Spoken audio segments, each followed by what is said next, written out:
Kempapura presidency ಕಾಲೇಜಿಂದ ವಾರ್ಷಿಕ ವಿಶೇಷ ಶಿಬಿರ NSS ಘಟಕ ವಿಶೇಷ ಶಿಬಿರದ ಇದು 8ನೇ ಕ್ಯಾಂಪು ಇಲ್ಲಿ ಮೋತಕಹಳ್ಳಿ KGF ತಾಲೂಕಿನಲ್ಲಿ ಕಳೆದ ಭಾನುವಾರ 9 ಮಾರ್ಚ್ 2025ರಿಂದ 16 ಮಾರ್ಚ್ 2025 ಒಂದು ವಾರದ ಕಾಲ ಕ್ಯಾಂಪು ನಡೀತಾ ಇದೆ. ಇಲ್ಲಿ ನಮ್ಮ ಶಿಬಿರಾರ್ಥಿಗಳು 88 ಜನ ಇಲ್ಲಿ ಬಂದು ಇಲ್ಲೇ ಉಳ್ಕೊಂಡು ಊರನ್ನ ಸ್ವಚ್ಛಗೊಳಿಸೋದು ಮತ್ತು ಬೇರೆ ಬೇರೆ ಸಮಾಜ ಸಮಸ್ಯೆಗಳ ಬಗ್ಗೆ ಊರಿನವ್ರಿಗೆ ಅರಿವು ಮೂಡಿಸೋದು, ಅದ್ರ ಮುಖಾಂತರ ಇವರು ಕಲಿಯೋದು, ಹಲವಾರು ವಿಷಯಗಳು ತಿಳ್ಕೊಂಡಿದ್ದಾರೆ. ತೋಟಕ್ಕೆ ಹೋಗೋದು ಮತ್ತು ಬೆಳಗ್ಗೆ ಧ್ವಜಾರೋಹಣ ಮಾಡೋದ್ರಿಂದ ಹಿಡಿದು ಊರು ಸ್ವಚ್ಛ ಮಾಡೋದ್ರಿಂದ ಹಿಡಿದು ಸಂಜೆ ಸಾಂಸ್ಕೃತಿಕ ಕಾರ್ಯಕ್ರಮವರೆಗೂ ಪ್ರತಿದಿನ ಒಂದು ವಾರ ಕಾಲ ನಡೆಸ್ಕೊಂಡು ಬಂದಿದ್ದಾರೆ.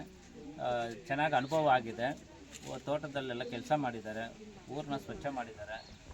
ಊರವ್ರು ತುಂಬ ಜನ ಪರಿಚಯ ಮಾಡಿಕೊಂಡು ಚೆನ್ನಾಗಿ ಹೊಂದಾಣಿಕೆ ಆಗಿದೆ. ಅದ್ರ ಮುಖಾಂತರ ಎಷ್ಟೊಂದು ವಿಷಯಗಳು ತಿಳ್ಕೊಂಡಿದ್ದಾರೆ. ಅಲ್ಲಿ ಜೀವನ, ಅಲ್ಲಿ ವಾತಾವರಣ ಹೇಗಿದೆ ಅಂತ ನಮ್ಮ ಶಿಬಿರಾರ್ಥಿಗಳಿಗೆ ಒಂದು ಅನುಭವ ಆಗಿದೆ. ಇದ್ರ ಮೂಲಕ ಅವರು ಜೀವನದಲ್ಲಿ ಕಷ್ಟ ಅನ್ನೋದು ಏನು ಅಂತ ಸಿಟಿಯಲ್ಲಿ ಗೊತ್ತಾಗಿಲ್ಲ ಅಂದರೂ ಇಲ್ಲಿ ಹಳ್ಳಿ ಕಡೆ ಬಂದಮೇಲೆ ಅವ್ರಿಗೊಂದು ತಿಳುವಳಿಕೆ ಆಗಿದೆ. ಇದೇ ಶಿಬಿರದ ಉದ್ದೇಶ. ಕಷ್ಟ ಗೊತ್ತಾಗಬೇಕು ಅನ್ನೋದು, ಶ್ರಮದಾನ ಅನ್ನೋದು ಏನಂತ ಈ ಕ್ಯಾಂಪು, ಈ ಶಿಬಿರ ಮುಖಾಂತರ ಗೊತ್ತಾಗಿದೆ ನಮ್ಮ ಶಿಬಿರಾರ್ಥಿಗಳಿಗೆ. ಅದೇ ಕ್ಯಾಂಪ್ನ ಉದ್ದೇಶ. ಇದು ಊರನ್ನ ಸ್ವಚ್ಛ ಮಾಡಿದ ಮೇಲೆ ನಾವು ಏನು ಪ್ರತಿ ವರ್ಷ ಏನು ಮಾಡ್ತೀವಿ, ಆರೋಗ್ಯ ಶಿಬಿರ ಮಾಡ್ತೀವಿ. ಈ ಆರೋಗ್ಯ ಶಿಬಿರ ಉದ್ದೇಶ ಏನಂದರೆ ಊರಿನವ್ರಿಗೆ ಏನಾದರೂ ಆರೋಗ್ಯ ಸಮಸ್ಯೆ ಇದ್ದರೆ ಅದನ್ನು ಒಂದು ಚೆಕಪ್ ಮಾಡಿಸಿ ಉಚಿತವಾಗಿ ಮಾಡ್ತಾ ಇದ್ದೀವಿ. ಇದು ಆರೋಗ್ಯ ತಪಾಸಣೆ ಉಚಿತವಾಗಿ ವ್ಯವಸ್ಥೆ ಮಾಡಿದ್ದೀವಿ. ಊರಿನವರೆಲ್ಲ ಕರ್ಕೊಂಬಂದು ಇಲ್ಲಿ BP ಶುಗರ್ ಚೆಕಪ್ ಮಾಡಿಸೋದು, ಅವ್ರಿಗೊಂದು ಸೌಲಭ್ಯಗಳು ಮಾಡಿಕೊಡ್ತಾ ಇದ್ದೀವಿ.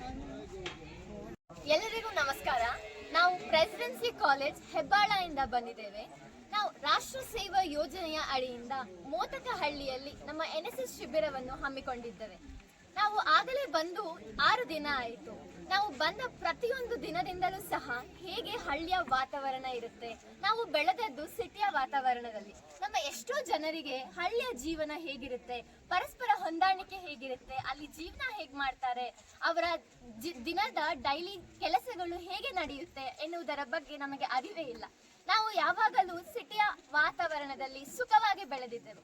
ಈಗ ಇಲ್ಲಿಗೆ ಬಂದು ಅವರ ಕಷ್ಟ ಸುಖ, ದಿನನಿತ್ಯ ಕೆಲಸಗಳು ಹೇಗೆ ಎಂಬುದನ್ನು ಕಣ್ಣಾರೆ ನೋಡಿದ್ದೆವು. ಇಲ್ಲಿ ನಮಗೆ ಸ್ವಲ್ಪ ಕಷ್ಟವಾದರೂ ಸಹ ನಾವು ಹೇಗೆ ಹಂಚಿಕೊಂಡು ಕೆಲಸವನ್ನು ಮಾಡಬೇಕು, ಕಷ್ಟ ಆದರೂ ಸಹ ಕಷ್ಟದಲ್ಲಿ ಸುಖವನ್ನು ಹೇಗೆ ಗಳಿಸಬೇಕು ಎಂಬುದರ ಬಗ್ಗೆ ತಿಳಿದುಕೊಂಡಿದ್ದೆವು. ಹೀಗೆ ಊರಲ್ಲಿ ಸ್ವಚ್ಛಗೊಳಿಸಿದ್ದೇವೆ. ಪ್ಲಾಸ್ಟಿಕ್ ಸಹ ಎಲ್ಲ ಕಡೆ ಆಯ್ದುಕೊಂಡು ಬಂದಿದ್ದೆವು. ಹಾಗೆ ಕೆಲವೊಂದು ದಿನ ಹಳ್ಳಿ ತೋಟದ ಕಡೆ ಹೋಗಿ ಅಲ್ಲಿ ಹೇಗೆಲ್ಲ ಫಾರ್ಮಿಂಗ್ ಮಾಡ್ತಾರೆ, ಹನಿ ಫಾರ್ಮಿಂಗ್, ಕೆಲವೊಬ್ಬರು ಅವರ ತೋಟಕ್ಕೆ ಕರೆದುಕೊಂಡು ಹೋಗಿ ಎಳ್ನೀರು ಕೊಟ್ಟರು, ದಾಳಿಂಬೆ ತೋಟ ಹೇಗೆ ಅವರು ಬೆಳೀತಾರೆ ಎನ್ನುವುದರೆಲ್ಲ ಬಗ್ಗೆ ನಮಗೆ ಇನ್ಫಾರ್ಮೇಶನ್ ಕೊಟ್ಟರು. ಹಾಗೆ ಕೃಷಿ ಫಾರ್ಮಿಂಗ್ ಹೇಗೆ ಮಾಡಬೇಕು, ಕೆಲವೊಬ್ರು ಇದ್ದಾರೆ ಅವ್ರಿಗೆ ಹಳ್ಳಿಯಲ್ಲಿದ್ದರೂ ಸಹ ಎಜುಕೇಶನ್ ಅನ್ನೋದು ಕಲ್ತ್ಕೊಂಡಿದ್ದಾರೆ. ಎಷ್ಟೋ ಜನ ಸಿಟಿಯಲ್ಲಿದ್ರು ಅವ್ರಿಗೆ ಎಜುಕೇಶನ್ ಅನ್ನೋದು ಇರೋದಿಲ್ಲ. ವಯಸ್ಸಾದವ್ರಿಗೆ ಏನು ಗೊತ್ತಿಲ್ಲ ಅನ್ನೋದರ ನಮ್ಮ ಅಭಿಪ್ರಾಯ. ಆದ್ರೆ ಇಲ್ಲಿ ವಯಸ್ಸಾದವರು ಸಹ IAS KS ಎಕ್ಸಾಮ್ಗೆ ಪ್ರಯತ್ನ ಪಟ್ಟು ಈಗ ಅವರು ಫಾರ್ಮಿಂಗ್ ಕಡೆ ಬಂದಿದ್ದಾರೆ. ಅದ್ರ ಬಗ್ಗೆ ಎಲ್ಲ ನಾವು ಇನ್ಫಾರ್ಮೇಶನ್ ತೆಗೆದುಕೊಂಡಿದ್ದೇವೆ.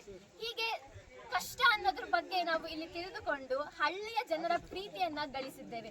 ಇಲ್ಲಿ ಪ್ರತಿಯೊಬ್ರು ಮನೆಯವರು ಸಹ ನಮ್ಮನ್ನ ಕರೆದ್ಬಿಟ್ಟು ನಿಮಗೆ ಯಾಕೆ ಈ ಕೆಲಸ, ನಮ್ಮ ಊರಲ್ಲಿ ಏನಕ್ಕೆ ನೀವು ಇದ್ ಮಾಡ್ತಾ ಇದ್ದೀರಾ ಅಂತ ಅವರ ಪ್ರೀತಿಯನ್ನ ನಮ್ಗೆ ಗಳಿಸಿದ್ದೇವೆ.